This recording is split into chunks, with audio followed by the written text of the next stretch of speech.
You may have heard some of this by now, but you haven't heard it from me, at least not unless you saw the recording of the YouTubers forum at the Huntsville Hamfest. On Saturday the 17th, 2024, I left the Hamfest and I headed to the drop zone to make what I was hoping would be one of several parachute mobile jumps to get people from the Hamfest a contact, and my hope was to make it in several bands. Well, several jumps turned into one jump.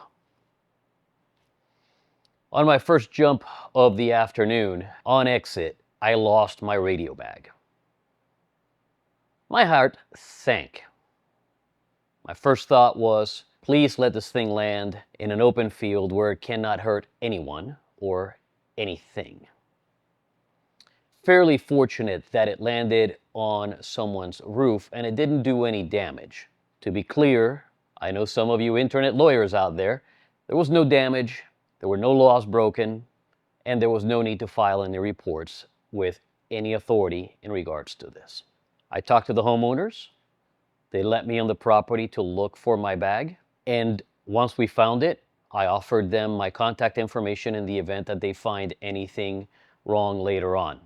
They declined. Needless to say that I have to come up with more safety protocols for my parachute mobile jumps. I have a viable solution that I will be trying on my next jump. I have tried it on the ground several ways already to verify that it not only does it allow me to have the extra safety that I need in terms of not losing a bag, but that I can also detach the bag intentionally if I need to in a speedy way.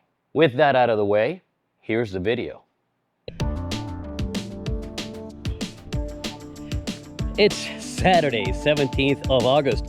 The Huntsville Hamfest is in full effect, and I am at Skydive, Alabama. Bam! Ready for some parachute mobile.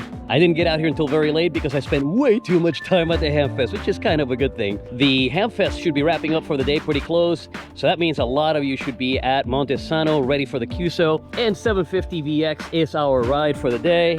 I'm all geared up already. We're on a 10-minute call at this point in time. All that's missing is fire that thing up and let's get in the sky. For this jump, I am taking my Meshtastic node over here, my ID-50, radio sport headset, super elastic signal stick antenna. Let's go have some fun.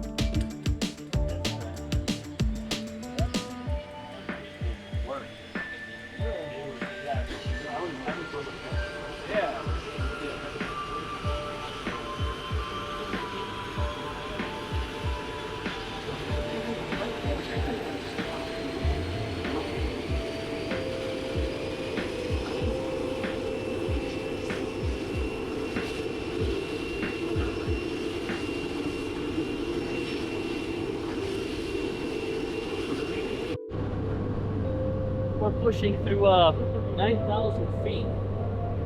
My Meshtastic node just let me have a little chat with someone in Tennessee. Don't worry, it's not staying in the plane. I'm putting it in the bag and taking it with me. Let's see how many more nodes we see using the radio for dog bears and bubble. You guys out there?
Well,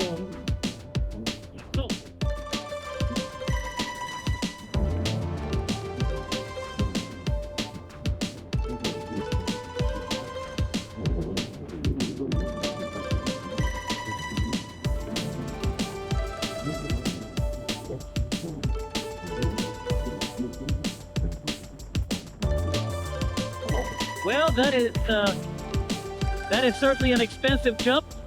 I just lost my radio, my phone, my Meshtastic node, and an altimeter. Yeah, that was expensive.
My phone was in there, so maybe with the Find My, I might be able to find the phone in the bag.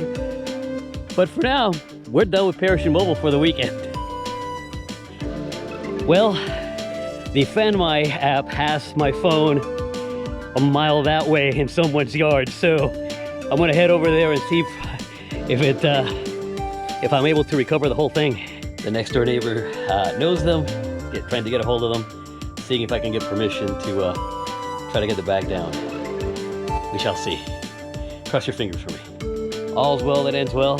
The folks that own the place let me go back there and get it. I thank them for it, and everything survived. For some reason, might have been the impact, I wasn't able to retrieve the GPS log on the radio. However, my Meshtastic node was on board, and it has 3 logs during the free fall of the bag. Based on that data, I can say that the bag went somewhere in the neighborhood of 44 miles per hour before it impacted the roof of the home. Quite as fast as terminal velocity for a human, but plenty fast. The fact that the only damage was to my Meshtastic node, the 3D printed case was damaged, and my phone was, as you can see, pretty beat up. It still worked. The reason I was able to locate the bag is because the phone was in the bag, and I was able to use the Find My network to locate where the phone was at. Catch you guys on the next one, 7-3.